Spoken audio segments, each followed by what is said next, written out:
I'm going to say this right now, and some people ain't going to like it.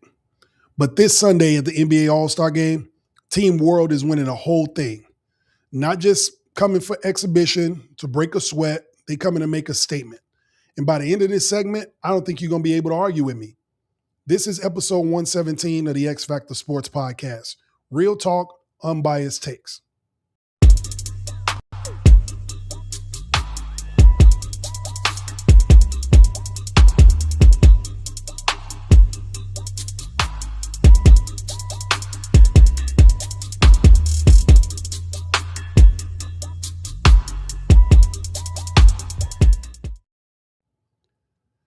Okay, so let's get right into it.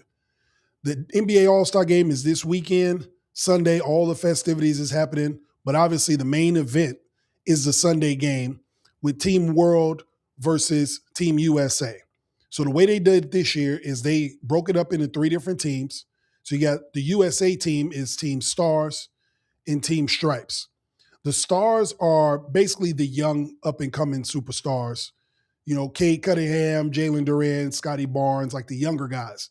And then the Stripes are the veterans, sprinkled in with some Jaylen Brown, Jalen Brunson, 6-7 year vets. And then obviously your LeBrons, your Kawhis, and KDs. And then the world team is the best players outside of the United States that made the All-Star team. So the way they doing this is it's going to be round robin style, where the teams will play each other, everybody will play each other twice. And then whoever has the best record plays in the championship. So what I'm going to do is I'm going to break down how these games are going to go. I told y'all Team World is going to win. And there's a specific way and why they are going to win just based on these matchups. Y'all see the screen right here. For those of you who are listening, I'm going to break down how these games are going to go and you'll understand why. Okay. So the first game is going to be the Stars versus the World. Now, this first game, there ain't really much time to warm up and get your momentum, get your feet wet. So I actually think that the Stars are going to win this first game, okay? They have the advantage of the speed and hunting mismatches. Team World has the size and the IQ, but I think in this very first game, you just got to be off to the races. So with Tyrese Maxey, with Cade Cunningham, I think they just get the ball out and go. They don't have that much size to match Team World, but Team World doesn't have the guards to match the speed. So that's why this first game is going to be so important for the Stars to get out on a good start. Also, I personally think they pissed off because last year they did this round robin thing. It was Cade Cunningham's first All-Star game, and he only played in one round. That's probably why they changed the format around that everybody gets at least 2 games. But he played in one game for 12 minutes, and his All-Star weekend was over with. So I think the young guys, the Stars, are going to be pissed off anyway, okay? So they're going to get out and go. So I got them winning this first game. I'm excited to see what Jalen Johnson does. This guy's been a walk-in triple-double for the deserved first-year All-Star. They do have a little bit of size, Jalen Duren. Chet Holmgren, I like seeing him try to match up with Wemby. I say try because Wemby is just galaxies better, but he's not afraid of Wemby. So that'll be a good matchup too. Wemby's going to be the best player in the world in the next 5 years. So that's what we have to look forward to, as long as he stays healthy. But on Sunday, I got the Stars beating the World in that first game. So then after that, it switches. The Stars will play against the Stripes. So when those two match up, I think the Stars win again. Okay? Nothing against the old guys or the older guys. They just can't, I don't think they can guard anybody. I don't think the reason why I don't think Team Stripes is going to win a game. So that may be a shock to y'all too. I don't think they win one game. LeBron, KD, Kawhi, Jaylen Brown, Brunson, I don't think they win one game. I think both teams beat Team Stripes. I think the Stars get them first. Again, they got their legs under them after that first game, so they got a nice little sweat going. They're going to be loose, ready to go. And the USA Stripes team, again, the older guys, they're just out there to have a good time. I guess, for lack of a better term. I don't think they're going to play very hard. I think they're just coming out there because they want to entertain. They're the older guys. They don't have anything to prove. And this is just a bad matchup for them. Because just like what they're going to do to Team World, the Stars are going to pick and roll, hunt mismatches, and the speed and the youth and the athleticism that they have over the Stars, over the Stripes, I think it's just going to run them off the floor. LeBron ain't coming there to play no defense. Most of the guys that are on Team Stripes, as you can see, are a lot of ISO guys. Norman Powell's in his first All-Star game. They got him playing with the Stripes. There may be some highlights with Donovan Mitchell, Jaylen Brown, some threes by Brunson. But overall, I think J.B. Bickerstaff, being the coach of the young stars, is going to tell them this is your opportunity to show the world that you're next up. So they have something to prove. I think they want to go out and show that they can play. So I actually got the Stars winning that game also. Okay? So then they'll get to sit down because they played the first two games. And then Team World will come in and play against the Stripes, the older guys. Again, the older guys may have their legs under them for the second game, but they still have no shot going up against Team World. Okay? So it's a lot of elements to that matchup too. Team World has the size. If you look at this roster, you'll notice something very interesting about Team Stripes. The guys in the middle, LeBron and all them, they have no centers. They are the only team that's in this All-Star game without a single center. So the size matchup, they lose that by far. I think KD is the tallest guy on the team, and he ain't playing center. He's not guarding Wemby. He's not guarding Jokic, okay? The reason that Team World is not going to win that first game, I don't think Shea's playing. So that's why they got Alfred Şengün on there. So Shea won't play.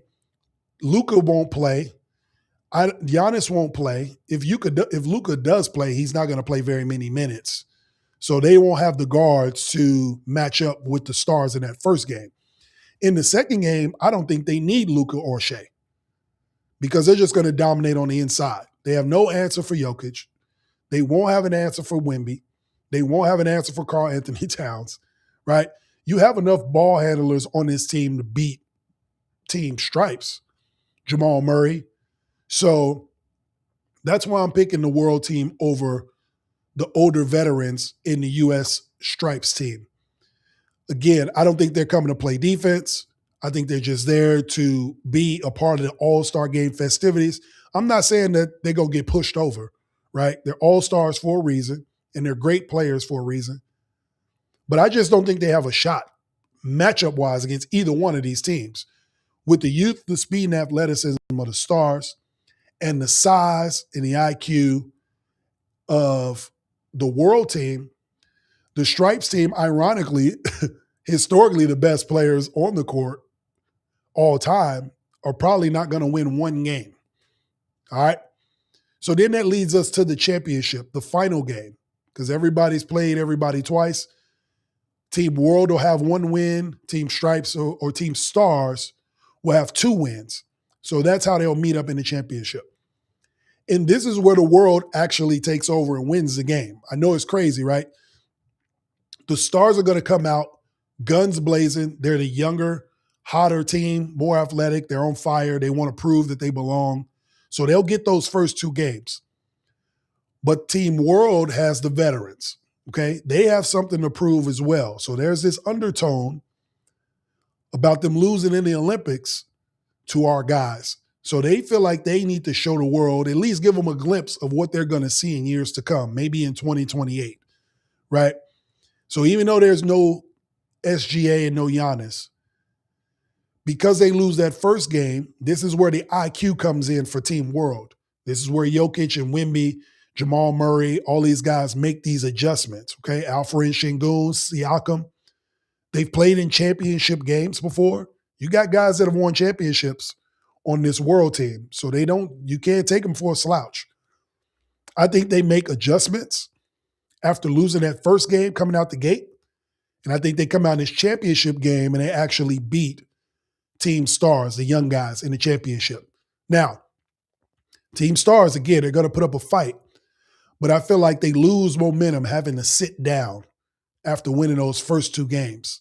So for that reason, I got Team World winning the All-Star weekend, all right, after winning the championship. I believe that's how the format is going to go. The team that wins that first game ends up playing in the second game, and then they get to sit down. So if the format goes that way, I have Team World winning the championship because they make the adjustment after losing that first match, and they come back and they beat the Stars in a rematch to win that championship. All right? So y'all let me know what y'all think. Comment below, who do you have winning the NBA All-Star game in this new round-robin matchup? Team Stars with the young guys, the all-time greats in Team Stripes, or do you have the Team World winning the All-Star championship? Comment below. Let me know what you think. All right? The X-Factor Sportz Podcast is here every Wednesday night on YouTube. We're actually recording on Facebook tonight. We're on TikTok, and we're back on all other platforms where you can listen to us. So be sure to like, share, and subscribe. Obviously, you can listen to the audio everywhere. The X-Factor Sportz Podcast every Wednesday night. Okay, let's shift gears to this. The NFL, the Super Bowl is over, the season is over, and Sam Darnold has put together probably the best 2 years a quarterback has ever put together, outside of winning back-to-back Super Bowls. Okay? He has the most wins of any quarterback in the last 2 years ever. He won 14 games with the Vikings last season, and then this past season, he just won another 14 games and then ran through a Super Bowl and won a championship. After the career he's had, after being considered a bust with the Jets, 5 football teams throughout his career, and basically being discarded. Nobody talking about him as one of the good quarterbacks in the NFL, let alone elite or great. He wasn't even considered a good quarterback.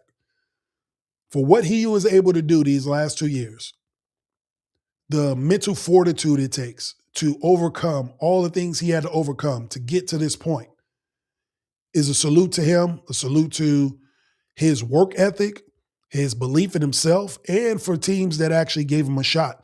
I would say it started with Kyle Shanahan in San Francisco. Even though he's a backup quarterback, the belief they had in him, it's almost like they reinvigorated his career, jump-started it back up. Then Minnesota giving him an opportunity. You see what he did with them. I mean, when he left, you got wide receivers saying they miss him. You got GMs getting fired, all types of stuff. And then he goes to Seattle and changes their fortunes around. They were 10-7 last year, looked like they were on the cusp of the playoffs. The defense was getting right with Mike McDonald. The running game was stellar with Kenneth Walker and Sharp. And it looks like they just needed that final piece, which is what football is. It's the ultimate team sport.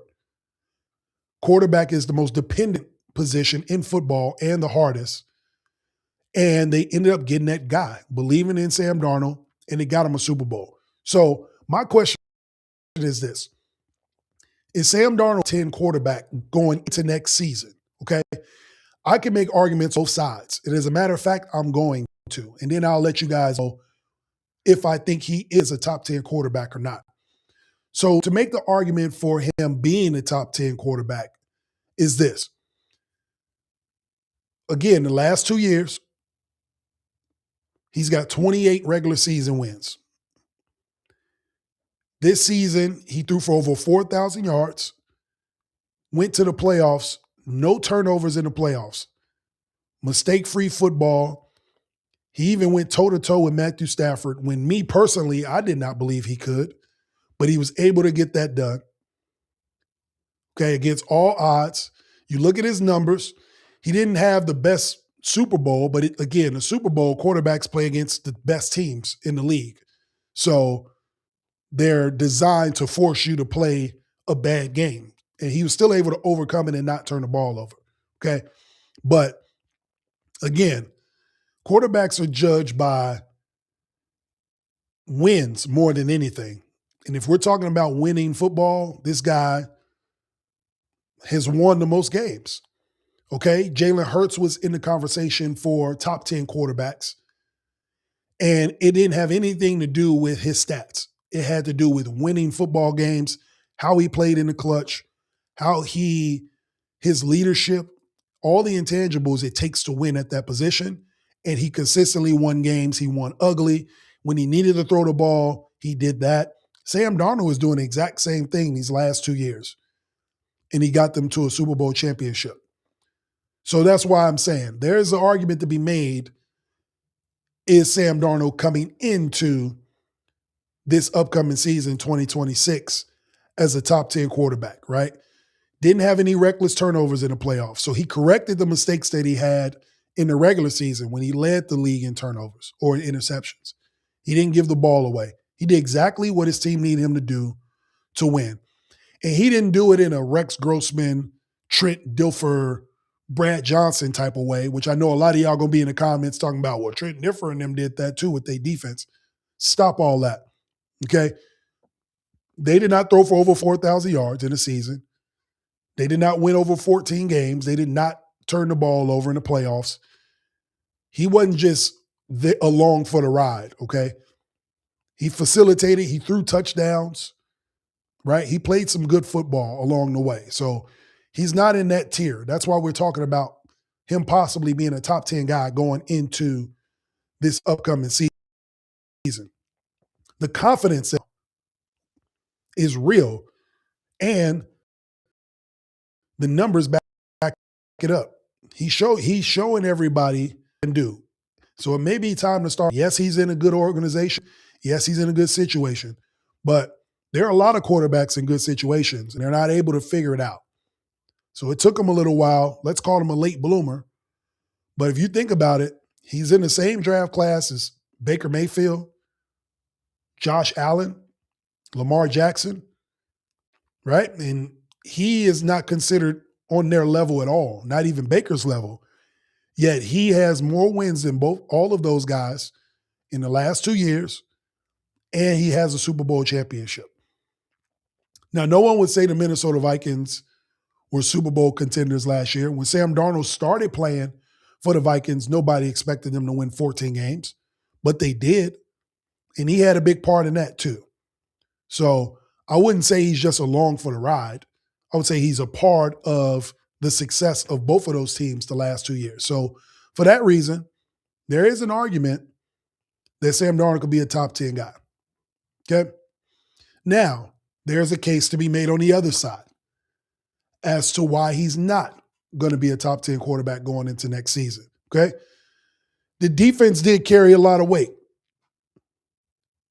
And for him to just make sure to play good enough football that he doesn't mess it up, again, not on a Brad Johnson or Rex Grossman level, but the defense did carry a lot of weight. If you watch the Super Bowl, the fact that they were able to just rush 4 and scare Drake May, scare that whole offense was a masterpiece. That was a defensive masterpiece.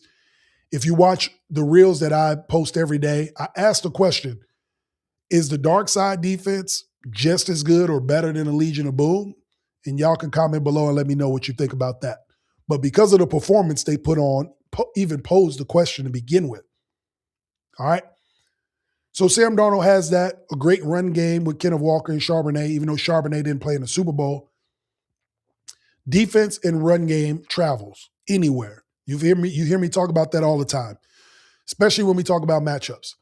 They had the best defense and arguably the best running game over the last month and a half. And so that's what got them to the Super Bowl and winning it. That's why Kenneth Walker was the Super Bowl MVP. He wasn't asked to be elite either. So that's number 2. Sam Darnold wasn't asked to be elite. He's not asked to do as much as a Patrick Mahomes, as a Joe Burrow, as a Josh Allen. He's not asked to play Superman, right? He's just asked to play consistent football. So if you're a top 10 quarterback, you're not asked to manage the game. You're asked to make a difference in the game, make an impact in the game. So that's why there's an argument for him to not be a top 10 guy. So we didn't see Sam Darnold just consistently take over games, throw for over 250, 280 yards every week. But we saw enough to keep his team in games to compete and play winning football. So also, number 3, yes, it was 2 years of great football, but to be considered a top 10 guy is still a small sample size in some respects. 2 years just isn't enough. One postseason run, yes, they got it done. They got the ultimate goal. He has a Super Bowl championship, but it's his first playoff run of his career. So the sample size isn't big enough to just say, all right, you're a top 10 guy.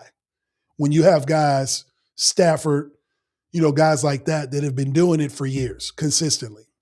So that's why I would segue into number 4. That top 10 list is crowded, man. Okay? All these names I just alluded to, and then you got guys that are on the back end of that are arguably better. Your Jalen Hurts, your Justin Herbert. Some people would say Herbert's not even top 10.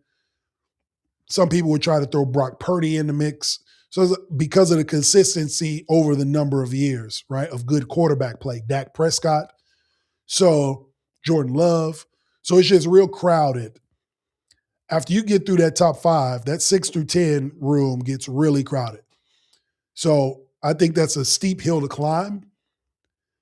So for Sam Darnold, just for 2 years to have this good run of a small sample size, to put him in that top 10 conversation, again, it's a conversation. Not sure if it's necessarily a debate yet. So here's where I land with it, okay? And here's the honest truth. Sam Darnold is not a clear top 10 quarterback. But coming into next season, he will be in that top 12 to 15. I think he's over the bottom half of quarterbacks in the NFL. He's going to be better than all the rookies. He's going to be better than all of the second-year guys, the Cam Wards, the Shedeur Sanders. Like, he's better than those guys, okay? He's going to be better than the new guys coming in. So you put him in that 12 to 15 range, I think that is a perfect spot for where Sam Darnold should be, based on what he's done these last couple of years, what he's overcome, the confidence. But because that 6 to 10 window is so jam-packed, right? We're trying to stuff 7 guys in a window of 5. And I don't think he's there yet. Now, there's room to grow, obviously. The confidence has got to be through the roof as a Super Bowl winning quarterback and a quarterback that wins football games. We cannot take that away from him, okay? He's still a quarterback on these winning teams. And you see what happens when you take Sam Darnold away from a team. So he has that argument too. Even though they won 9 games this year, it didn't look great at that quarterback position, okay? So he has that to say too, all right? So y'all let me know in the comments, is Sam Darnold top 10 or was this just lightning in a bottle, okay? The X-Factor Sportz Podcast, you can always catch us on Wednesdays on YouTube every Wednesday night. This is episode 117. Again, if you're listening to audio, Apple Podcasts, Spotify, iHeartRadio, Deezer, Pandora, we're everywhere on audio podcasts. You can check us out. Tonight, we are on YouTube. We are on TikTok. We are everywhere live, so y'all can catch this live show. As you notice, we've changed the format up a little bit. We come in right at you. All right? And so now we're going to switch to this. We've moved the quick news down here a little bit. So what's going on in the sports world today? Jayson Tatum. Jayson Tatum is making a push to possibly play this season, okay? For those of you who don't know, Jayson Tatum, superstar for the Boston Celtics, tore his Achilles in the playoffs last year. He is already practicing with the G League team in Maine, okay? He's doing controlled 5-on-5 minimum contact workouts. But that is astonishing. I couldn't think of a better word than that. For him to have an Achilles tear, and when it first happened, he immediately said he thought his career was over. He didn't know how to feel about it. He was in a dark place, depression-wise. So salute to Jayson Tatum for even getting himself out of that mental headspace and proving to himself that he can come back. I watched videos of him yesterday and saw pictures of him in practice. He's looking smooth. Now, the thing about Achilles tears is you worry about the after effects, the hamstring injuries, the calf injuries. So I think the Achilles is strong, but it's the things that are connected to the Achilles that he's going to worry about. Will he come back in March? Will he ramp up for the playoffs? That's yet to be seen. But I felt like it was great news to bring up that Jayson Tatum is actually practicing and playing basketball less than 12 months from an Achilles tear. So congrats to him on that. Speaking of Achilles tears, All-Star Weekend, we got competitions happening. So I'm going to let y'all know who I think is going to win these competitions. We got the three-point contest going on, and Damian Lillard is actually going to compete in the three-point contest. Again, shout to him as well. Sounds like he's doing his work in the dark, because the fact that he's going to have the stamina, the legs to go out and compete in the three-point contest, again, kudos to him. I've seen Tyrese Halliburton on interviews and stuff like that. I'm sure he's working to get back too. Can't wait to see these guys back on the court. But the fact that we get to see Damian Lillard is great. This is the first time I've ever seen anything like this. A guy with an Achilles tear or devastating injury participate in some of the all-star festivities. But with that being said, I got Con Knipple winning the three-point contest. I think he's the best shooter there. I think the biggest part about three-point contests is having the stamina to get through a three-point contest, right? Having the legs. The way this kid shoots, I mean, he's been a shooter his entire life. First All-Star Weekend, his first three-point contest. But I just feel like he is going to win just strictly because of how streaky of a shooter he is. So I'm going with the young boy. I'm going with Con Knipple, the rookie from Charlotte, to win a three-point contest. All right, then we got the dunk contest. That's on Saturday night also. I'm going with Jace Richardson, son of Jason Richardson. It's in his blood. I think he's the shortest of all the all-star dunkers. I think Jackson Hayes is in the dunk contest. 7-footers usually don't look that great in the dunk contest outside of Dwight Howard. He had to get super creative, bring in props, do all of these things to win. I'm not saying Jackson Hayes doesn't have a shot or the other guys, but if you're asking me who my pick is, I'm going with Jace Richardson. Again, I'm going with the young guys to win in the All-Star Weekend. I think Jace Richardson, I mean, he's got one hell of a coach to coach him through the dunk contest, to explain to him how he has to keep his pace, explain to him how important dunks are, how to kick dunks off, like what your opening dunk should be. I think he has the blueprint from his dad, Jason Richardson, a back-to-back dunk contest winner, on what he should do to win. So I'm going to go with the young boy, Jace Richardson in Orlando, to win the dunk contest. All right. Then in the NFL, so quarterback controversy. I wouldn't call it controversy, but we got some quarterback things going on. I'm going to be quick with this.